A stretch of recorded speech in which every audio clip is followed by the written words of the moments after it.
अपने आत्माओं, गीता ज्ञान दाता अपनी सतिथि बताता है अर्जुन चौथे अध्याय के 5वें और 9वें श्लोक में, दूसरे अध्याय के 12वें श्लोक में, 10वें अध्याय के गीता जी के दूसरे श्लोक में कि अर्जुन तेरे और मेरे बहुत जन्म हो चुके हैं, तू नहीं जानता मैं जानता।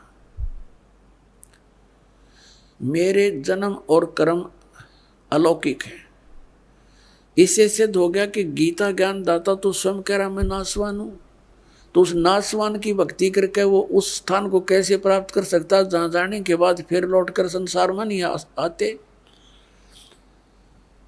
तो इससे सिद्ध हो गया कि गीता ज्ञान दाता से कोई अन्य परमात्मा है और उसकी साधना करने से ही ये जन्म और मृत्यु का दीर्घ रोग कटेगा। और जब तक जन्म और मृत्यु का रोग नहीं कटेगा तो हम सुखी नहीं हो सकते। मोक्ष, हमारा मोक्ष नहीं हो सकता। हम यहाँ बंधन में बंधे हुए कर्मों के बंधन से, और सतलोक में जाने के बाद हमारे ऊपर किसी प्रकार का कोई दबाव नहीं।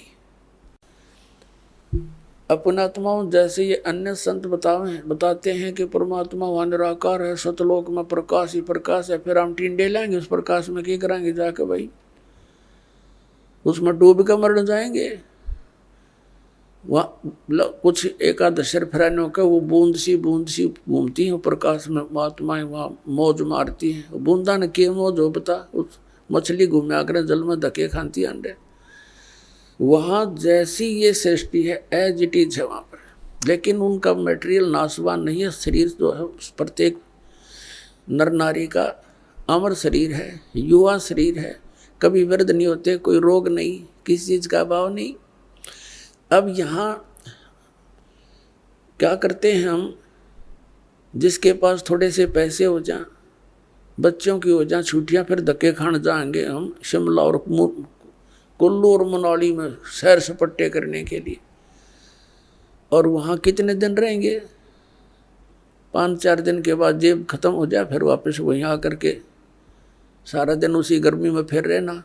तो हम इन सैर सपट्टियां वहाँ करा कराएंगे सतलोक में, कभी ना कोई काम करना, ना मृत्यु होनी, ना बुढ़ा वृद्ध अवस्था आनी, ना राग द्वेष कति नाम मात्र का नहीं है। पर अपना आत्मा यहाँ तो ना जाने कितना अच्छा आदमी दिखता और के बिजली डाल दे 1 मिनट में घर के ऊपर, परिवार सदस्य के कोई मुकदमाएं कर दे, कोई और पैसे लेकर ना दे, खेचा तानी लट्ठम लट्ठा मुकदमेबाजी। तो वहाँ ऐसा कुछ नहीं है। और पुण्यात्माओं यहाँ देख लो आप, हम बूढ़े ना हुआ और मौत ना हो, चाहे हमारा कितना दुख आ जाओ कोई प्रॉब्लम नहीं, हम तो क्यों कति आदत आदि बन गया इसके साथ खेचम खेचा रहने के।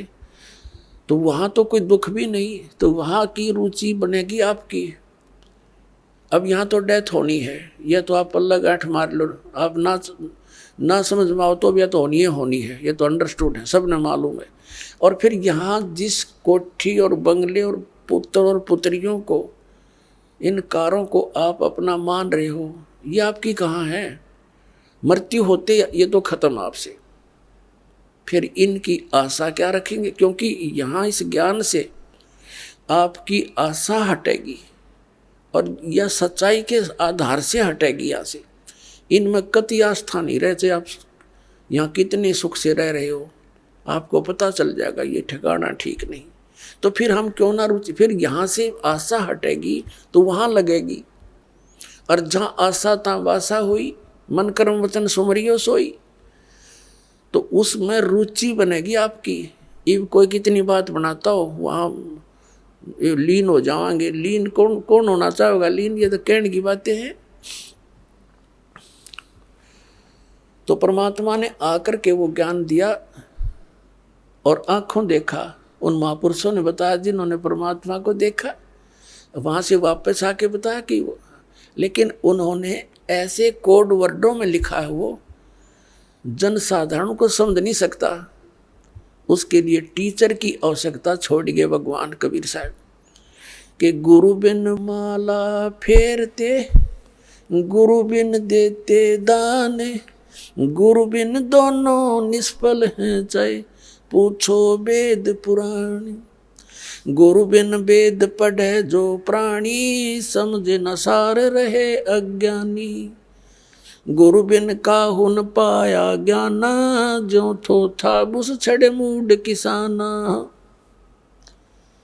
तो गुरु के को इतना महत्व इसलिए दिया कि वो ऐसे कोड वर्डों में लिख गए परमात्मा कबीर साहब अपनी वाणी को लिखवा गए कि कबीर पंथी नहीं समझ सके, क्योंकि काल ने कहा था कि तेरे नाम से मैं 12 पंथ चलाऊंगा, 12 पंथ करूं मैं साजा, नाम तुम्हारा ले करूं आवाजा। 12 पंथ नाम जो ले ही, हमरे मुख में आन समोई। और अनेक पंथ चलाऊं, या विद जीवों को भरमाऊं। जाओ जोग जीत संसारा, जीव न माने कहा तुम्हारा। जीव तुम्हारा कहा न माने, हमारी ओढ़ हो बाद बखाने।